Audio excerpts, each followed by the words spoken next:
Hi, how are you guys doing? My name is Simon Caspersen.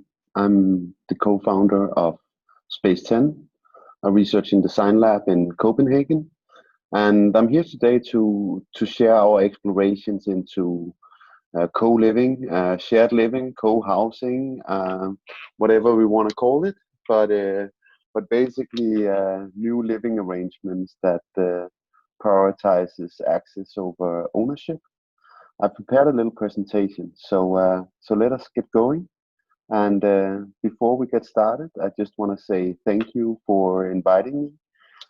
It's a real honor to be a speaker on a program where uh, Jan Gehl is also featured. He's one of my legends for sure, as well as it's a pleasure also to see Grace Kim on the program as well.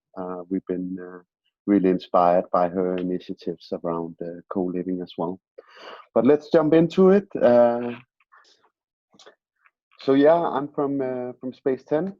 We are research and design lab in Copenhagen, and we're on a mission to create a better everyday life for people and the planet. We are 100% funded and dedicated to IKEA. IKEA is a relatively successful Swedish furniture company, and we work as their global innovation lab while remaining external. And what we're doing is basically looking at the big shifts happening in society, from societal shifts to our environmental shifts to technological shifts, and look at how that will actually impact the everyday life of people. So our starting point in our research is always how the world is changing and people's everyday life, and not IKEA as a company. I think that we can all sort of reflect on what is actually the biggest creative challenges that we're facing today. And at least for us at Space 10, it's really looking at how do we meet the needs of all people within the means of the planet. This is a major challenge, and we need to work together in order to actually solve this. So before we get into co-housing, co-living, shared living, just want to give you a quick introduction to Space 10. We live here in Copenhagen in the meatpacking district. This is our office where we work. This is actually the space I'm sitting in right now. This is our test kitchen where we explore future food. We have a little gallery and sort of open office in the ground floor where we also do talks, exhibitions, workshops, and sometimes we also throw a little party.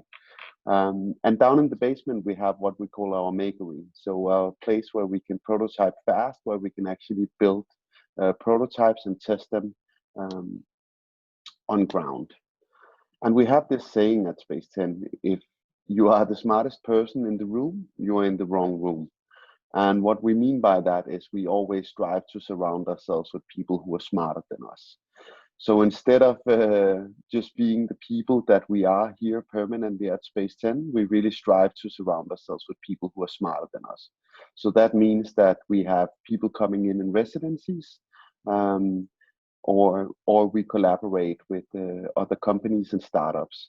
So at the moment, we are working with some educational institutions like MIT, Howard, YAC in Barcelona, Institute of Advanced Architecture, as well as Strelka in Moscow.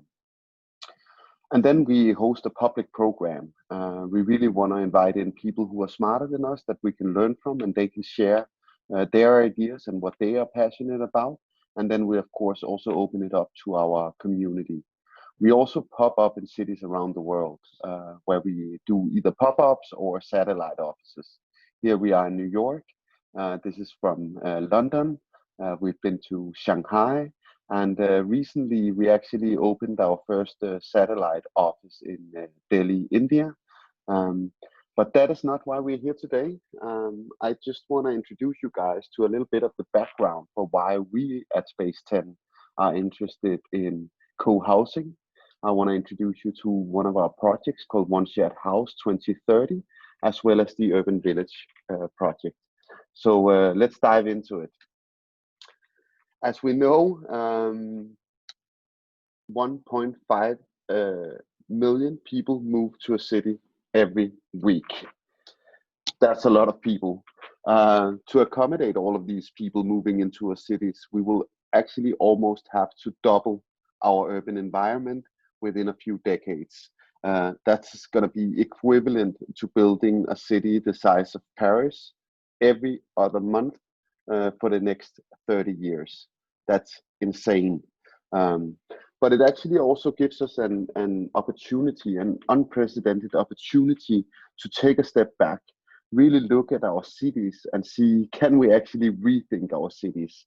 Can we actually design our cities going forward based on the learnings that we have today? Because what are the challenges we're actually facing in cities today? Well, one is lack of affordable housing in almost every major city in the world.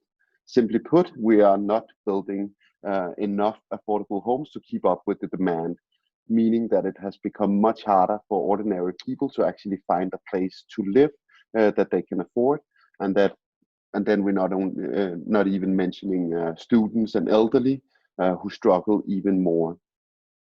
Around the planet, a lot of people move to cities in search of better lives, but not everyone can actually afford to live where the promise of the city lies, which means that they are pushed to the fringes, far away from schools, jobs, services, even electricity, sanitation, which means that if left unchecked, social wide gap widens, and informal settlements rise, and informal economies are created, and that doesn't benefit anyone.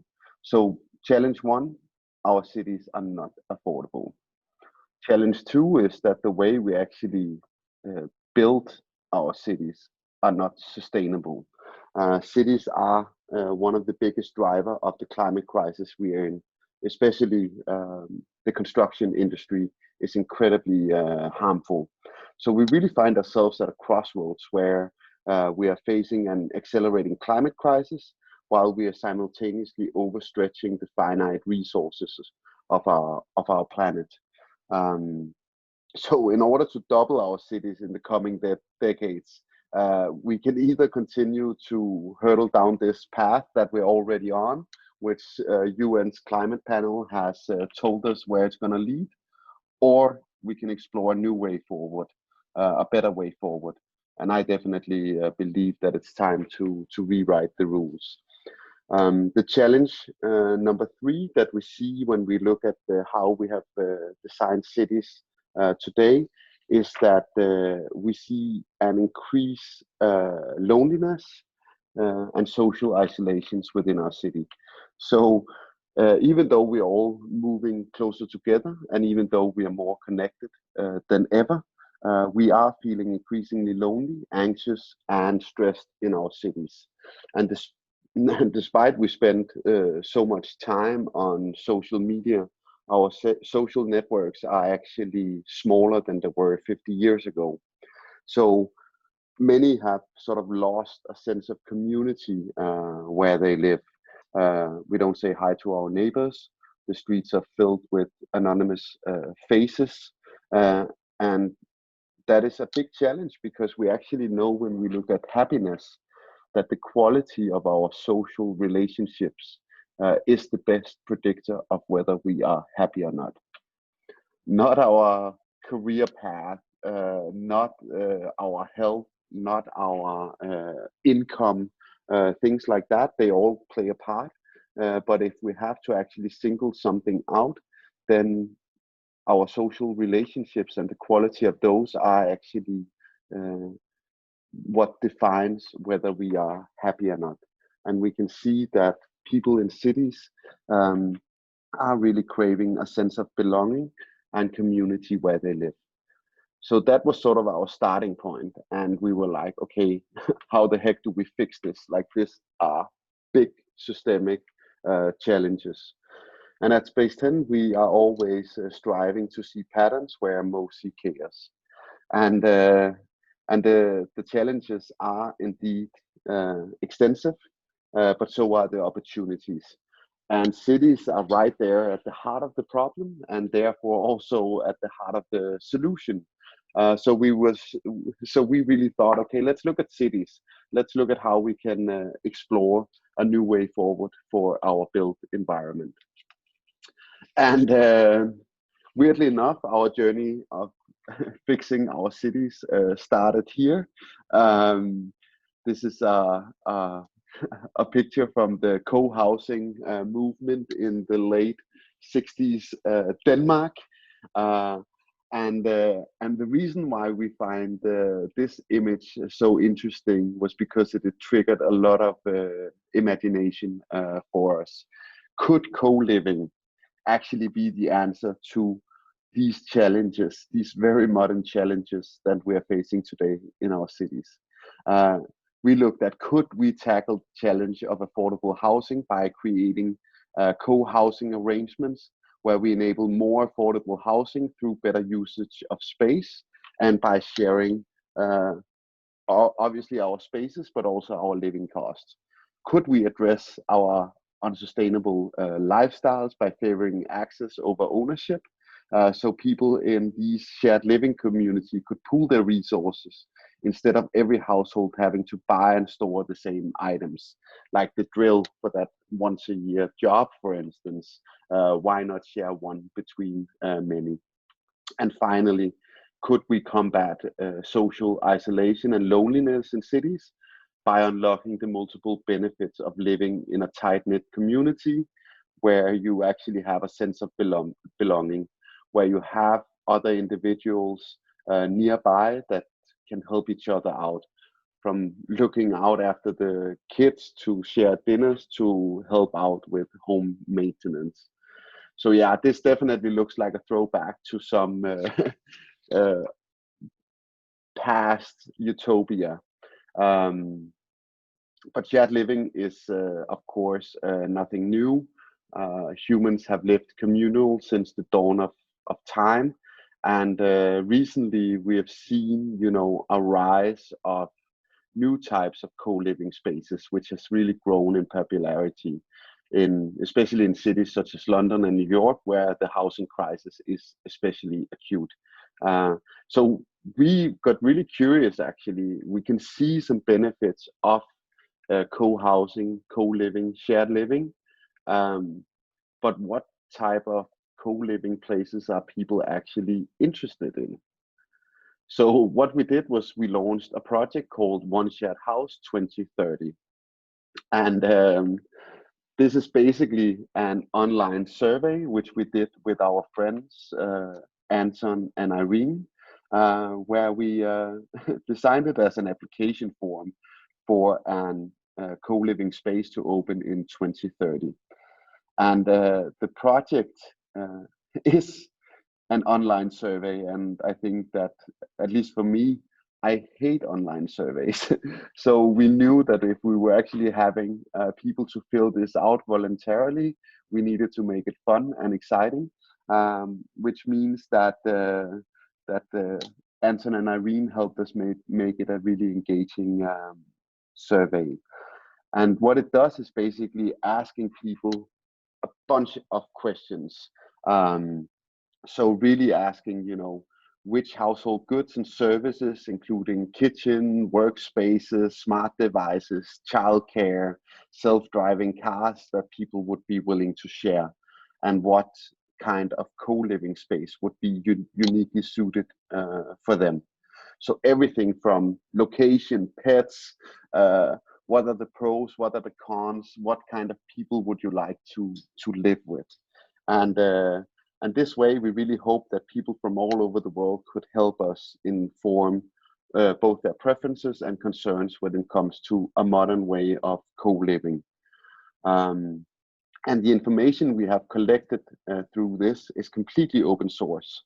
So you can, right after this talk, go into One Shared House 2030, and you can actually see all the answers. And we have already seen that a lot of developments are using these data to make better decisions when it comes to designing co-housing going forward. But let's actually have a look at the results of this. And crazy enough, people from almost 150 countries took part in this. And if we look at the results, then it turns out that most people would actually prefer to live in small, tight-knit communities. And we found that incredibly interesting because many of the co-living firms of today, these big ones like the Collective, Pure House, Coming House, and We Live, they are rolling out these co-living spaces with hundreds of bedrooms and huge common areas. And yet, at least according to our survey, most people would actually prefer to be part of the smallest possible community of 4 to 10 people. The only exception are couples with children who prefer to be part of a slightly bigger community of 10 to 15 or 10 to 25 people, presumably to both share the workload of looking after the kids. But in any case, no one says they prefer to live with hundreds of other people. And the main reason that people would like to co-live is actually to socialize. You might have thought that the reason why we want to co-live is to save costs or to live in a neighborhood you might otherwise not be able to afford. But when we look at the survey, it's actually a new ability to socialize, why people are attracting to co-housing.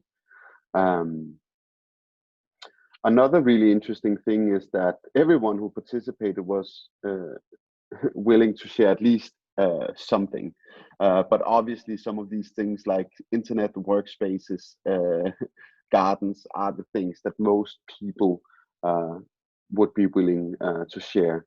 But people would prefer to have their own bathrooms and bedrooms, and people would rather help clean than have daily dinners.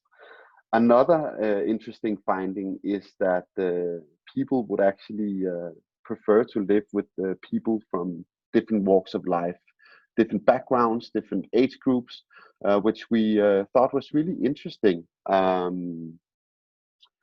because we are today living in these echo chambers on social media, and then suddenly the survey showed that people are actually interested in diversity. But there were some preferences, and childless couples and single women were the top choices of the people. Teens and babies, not so much, or single dads if you live in Asia. I don't know what's up with single dads in Asia, but they didn't rate very high in our survey. Whereas our fluffy friends, pets, they are very welcome across the world, which we also find interesting. People's top concern is a lack of privacy, which is really understandable. But for the people who are above 60s, then it's actually other people's mess and silly arguments that is quite the concern for that age group. And you can dive into much more of the results on One Shared House 2030. There is a pool of resources to dive into. So that was One Shared House, and suddenly we had an understanding of what people would actually prefer when it comes to co-housing. Then the next project is a project we call the Urban Village Project, and here we actually took the learnings from One Shared House 2030 and said, okay, how do we create a vision for livable, sustainable, and affordable homes of tomorrow? And this is the vision I'm quickly going to present you for today. And the Urban Village, as the name might suggest, looks at how we can rethink how we actually set ourselves up in urban environments. How can we rethink the way we design, build, finance, and share our future homes, neighborhoods, and cities? And the aim here is really to address the challenges that we that we talked about in the beginning of this short presentation, around how can we allow for cheaper homes to enter the market, how can we make it easier to live sustainable, and how can we make it a lot more both affordable and also ensure more fulfilling ways of living together. So here's how we envision that to happen. So what we envision is cross-generational shared living communities in the hearts of our cities. So we are looking at how can we combine private living spaces with shared facilities as well as public spaces, so that the urban village is also open to the neighborhood around it. And really looking at how can we ensure that people are part of a vibrant community right where they live. Because again, after all, the quality of our relationships is what defines whether we are happy or not. And shared living has really found to both boost our health and happiness. Then we also know that you could say the modernist thinking of one size fits all is long behind us, and that also goes for the urban village project, where we simply say, okay, one size doesn't fit all. So we propose to offer multiple apartment types instead of these standard family homes, because people don't live like that anymore. So whether you are single, a family of four, a retired couple, or a group of students, you have options in the urban village. And if life happens and you need to change your living space, then you could simply stay in the community by swapping apartments with others also looking for a change. The Urban Village project also looks to give access to shared facilities and the services that you need on a daily basis. So whether that is communal dinners, shared daycare, urban gardening, mobility services, they are right there where you live. And that is really the building blocks for both a thriving community and also a very supportive daily life. And our approach has been that, you know, a sustainable life shouldn't feel like a burden. So we are looking to really see how can we foster access over ownership and give people access to a lot more, from shared kitchens to sensory gardens to workspaces to, you know, a shared living room, a farm, public gardens, etc. And then again, ensure that what you need of daily groceries is right there where you live. So we are really looking to make it an integrated part of everyday life. And then of course it should be seamless. So it will be integrated solutions like water harvesting, renewable energy, local food production, and localized composting. So that would not only help you take care of the planet, but actually also reduce your living costs. And one of the really interesting things around the Urban Village project is that we are not looking at creating a building, but a modular system built in wood. And because it's modular, we can actually create much more flexible homes for people.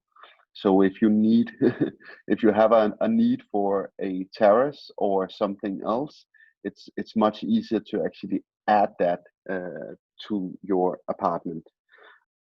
And because it's modular, we also open up a circular material loop. So everything is designed for easy assembly and disassembly. So this means that if something breaks or the purpose of the building changes, we don't need to landfill this building, but we can simply repurpose it or recycle, upcycle the things that are broken or needs to be changed. So everything will be built in cross-laminated timber wood, which is actually shows now to outperform both steel and concrete, which are the two sort of favorite workhorses in today's construction. but both are really damaging to the environment, whereas wood actually captures CO2. And we would always suggest to build in natural materials, so whether that is wood or bamboo or something else.